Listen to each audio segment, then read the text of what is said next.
Welcome to another review edition of the Simply Put podcast. My name is Micki Angeles, and I'm the host here. And I have level 10 clearance. I'm Fred Niones, a.k.a. Angelo. And watch us, the agents of the Simply Put crew, take on the episode review for Agents of S.H.I.E.L.D. Season 2, Episode 14, entitled Love in the Time of Hydra. And in this episode, we are reintroduced to Agent Ward as well as Agent 33, who we now, I believe, is going to be Madam Mask. And we also get to see the relationship between Quake, a.k.a. Daisy, a.k.a. Sky. Marry me. With Agent Coulson and how they're dealing with the powers and what is going to be the outcome of this therapy sessions that they're having with each other. We also go track back to Mac with Mockingbird when they introduce Hunter to the real S.H.I.E.L.D., quote unquote, of course. And we have our performance from Edward James Olmos, who was really phenomenal in this episode. And I really appreciate him becoming part of S.H.I.E.L.D. Well, I gotta say, another solid episode by the Agents of S.H.I.E.L.D. and Marvel as a whole. They're really showing the team dynamic, or the eventual breakdown of the team dynamic, which is very interesting to watch. We got the big reveal of who is in charge of the real S.H.I.E.L.D., which is more like a brain trust instead of like one director. I like that dichotomy. And I pretty much called the Agent 33 is going to be Madam Mask, and we finally got to see her in the cinematic universe, which is cool. Overall, I thought this episode was true to form to what I wanted from Agents of S.H.I.E.L.D. It was a spy thriller that had a lot of dialogue that was bringing this through line forward.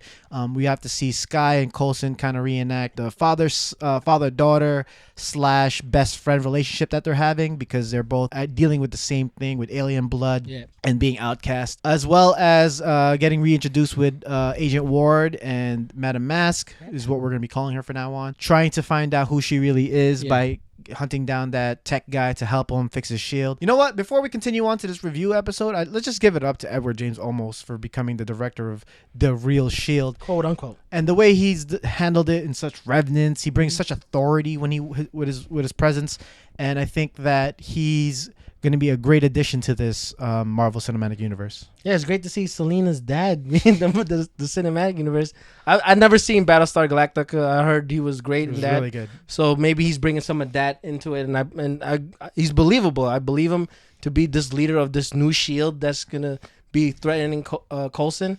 And I like the subtle hint that they don't actually even trust Nick Fury, so they still believe him to be dead. So with maybe the revelation of him being alive, what's going to happen to this incarnation of S.H.I.E.L.D.? All right, man, let's get back to the tiggly wits and the details of this episode. Starting off, let's go off with Agent Ward and Madam Mask, Agent 33 in this episode. It was great to be introduced to them. They got the story of what's going on. They're trying to get the mask off of Agent 33. That doesn't work. So there's this weird relationship that I actually kind of like in this season with Ward and see what he's going to be up to. I'm still not sure if he's using her or if they're actually in like good standings and cahoots as in a partnership, because they did take Banshee off from Talbot. And I'm very curious to see what they're going to be doing to him, because we saw in the stinger at the end that they were kind of reprogramming him.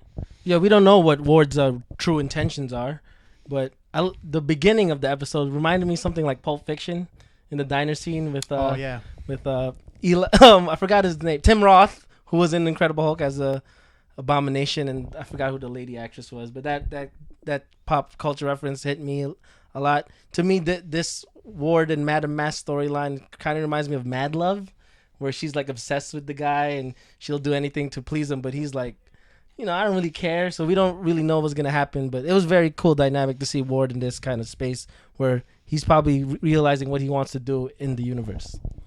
Little question: do you think Ward is part of the real S.H.I.E.L.D.? No, I don't think so. I don't know why I said that, because it really the episode didn't really push us towards that. But I feel like what he said in the end, when he's like you like when he's talking about finding who we really are, and that it's not really about Sky, it's just about keeping promises. I feel like he has something to do with either the real S.H.I.E.L.D. or another subdivision of some organization, because it seems like you think he's a taskmaster and you think that he's you think that he's just banging to his own drum, but I feel that he is actually part of a different organization, which is not unnamed or named, maybe, that we're not really sure of. And I'm very excited to see where he's going to fall into this, especially since they're reprogramming Banshee. Maybe he's restarting up AIM after what's his name's downfall. I forgot his name in Iron Man 3, but I think he is probably just, maybe he's realizing he'll just become a villain, maybe become Taskmaster, or maybe even U.S. agent. He works with the government again, so we don't really know.